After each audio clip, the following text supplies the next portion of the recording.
Morning peeps, good morning everyone, how's everyone doing? Hopefully you guys are all doing well. Don't forget, hit that subscribe button if you guys are new to the channel. Don't forget as well to like and share the vids. We are fast closing in on 39,000 subscribers, so thank you so much to everyone that has recently subscribed.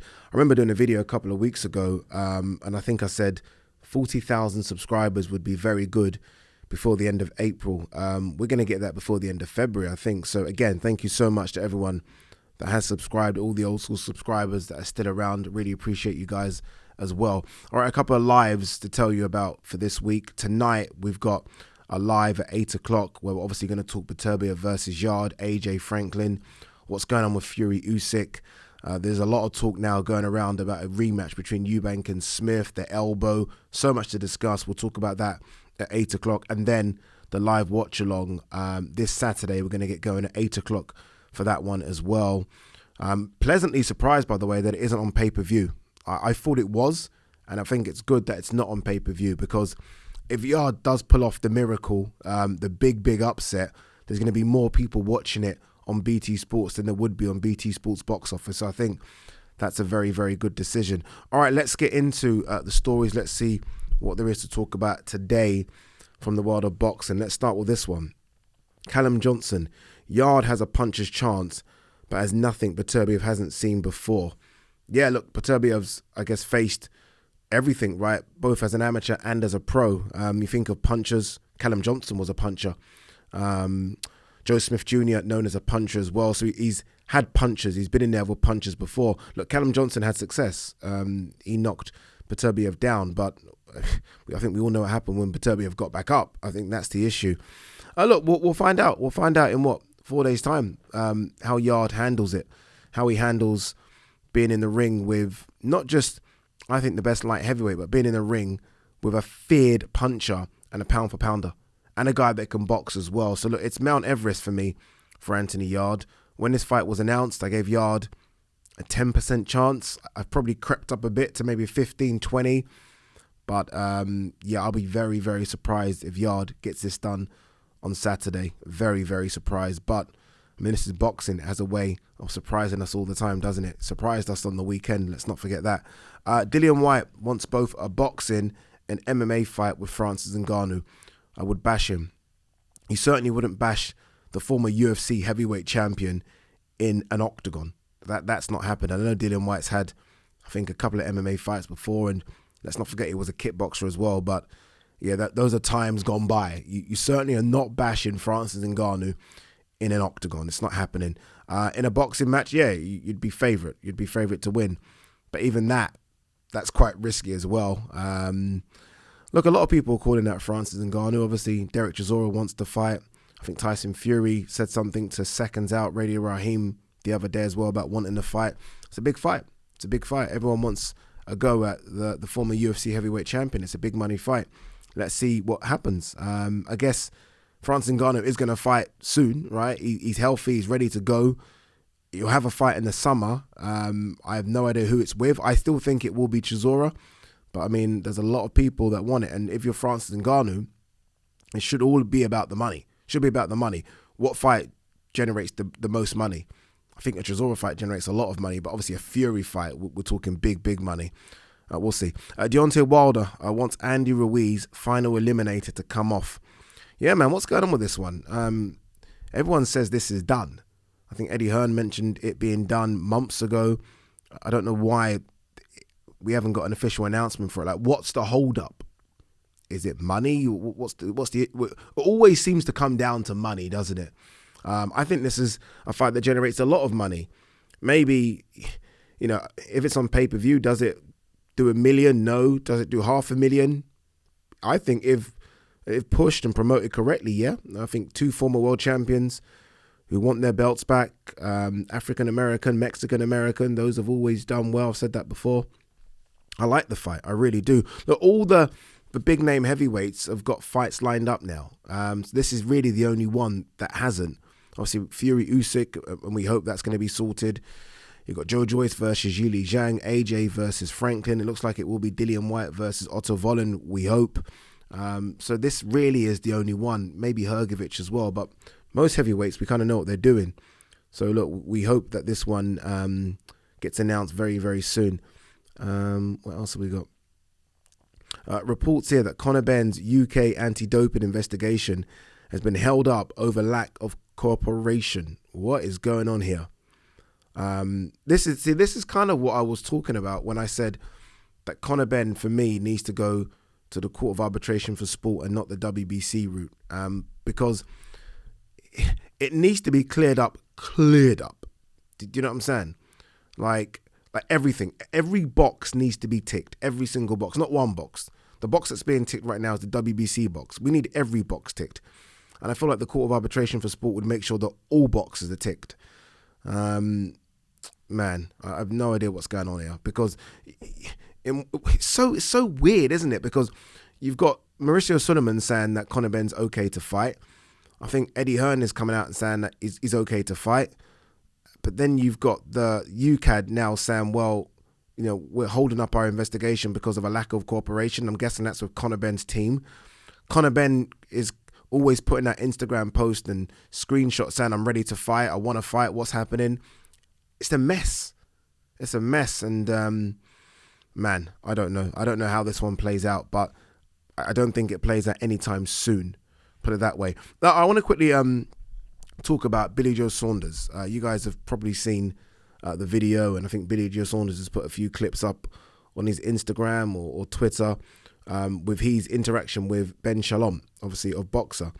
Look, there's a couple of things to kind of get out straight away. I hate that. I hate what he's done. I hate the fact that you can have a conversation with someone and then someone airs that conversation. Like, that's the biggest no-no for me there is. The biggest no-no. I think it's wrong. But look, now that it's aired out, we know what was in the conversation, so we can have a discussion about it. Billy Joe Saunders wants to return. That's the first thing we know. Fact, he wants to return, and he's been desperate to return. These conversations with Ben Shalom look like they've been going on for a while. I do remember Eddie Hearn saying that he had a conversation with Billy Joe Saunders as well, and I guess it all comes down to pounds and pence, right? Who's going to pay Billy Joe Saunders the most money? That's what he wants. It's not a route to a world title. It's none of that. It's a case of, what's the biggest fight that can be made for me? Who's going to pay me the most? I'm signing with them. And it does look like Sky and Boxer and Ben Shalom are willing to pay big money. Maybe not so, though. Maybe not so anymore. Because, again, if you listen to that conversation, it's almost a case of Billy Joe Saunders telling Ben Shalom, look, what's going on? I've been waiting for you. I think he even showed the text. Well, I'm loyal. My word's my word. But I want to fight. Like, what's happening? This has been going on too long. And Ben Shalom pretty much said it's not his decision. It's obviously people in the background.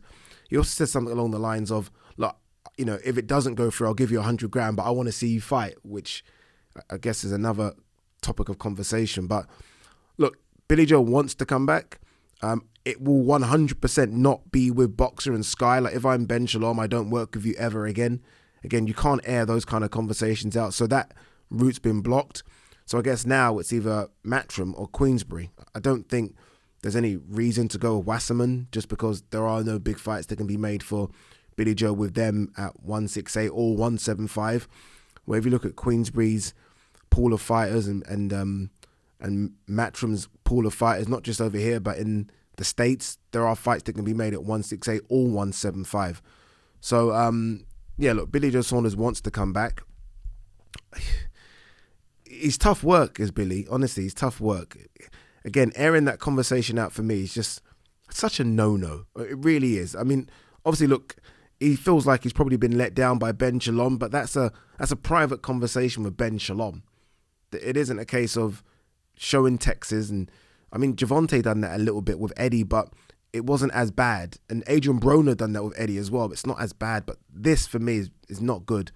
It's a lack of respect for everyone concerned, and I'm not a fan of it. But you know what you're getting with Billy. You know what you're getting. Are there big fights still out there for him at 168 or 175? Yes. Is he a big draw? Is he worth the hassle?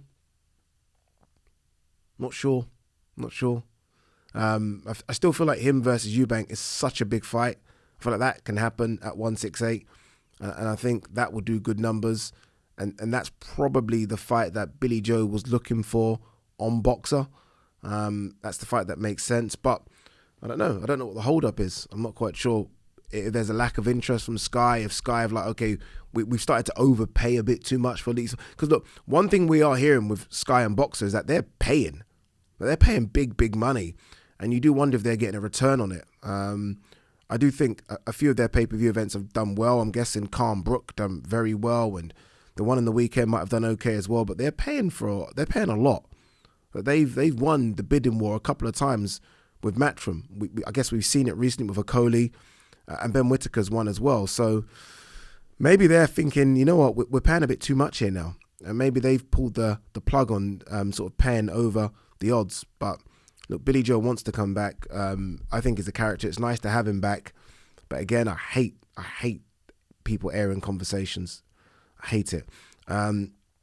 Anthony Joshua, Jermaine Franklin finalised for April 1st, O2 Arena in London. I've done my video on that. Go and check it out. I did it yesterday. I just spoke to Tony Bellew about it as well. I think most people now are like, most people have to thinking that, look, AJ has lost his last two. What do you want him to do? Do you want him to go in there against a killer? like, what do you want from the man? So I think most people have accepted it. I think, or I guess I'm speaking to AJ soon. If the zone announce it, then I'm guessing I'm going to be the one that's doing the interview. It'd be interesting to see what he says about the link up with Derek James, why he left Robert Garcia, why they've come up with Jermaine Franklin as an opponent. I will certainly ask all those questions. All right, final one. Eddie Hearn, I make Jake Paul a big favourite with Tommy Fury, but it's a dangerous fight. Yeah, I mean, big favourite. There's a bit of a surprise. I make Jake Paul a favourite as well. I think he'll beat Tommy Fury. By the way, this is such a big money fight, you know. I know a lot of you hardcore boxing fans probably don't want to hear this, but such a big money fight. Such a big money fight. Like, Jake Paul said, I think, that they offered Tommy Fury $2.5 million for this fight. It would do big numbers, really big numbers. Like, on pay-per-view, I don't know what the pay-per-view price point would be, but let's just say it's $30. It'll probably be more than that. I think it will do well over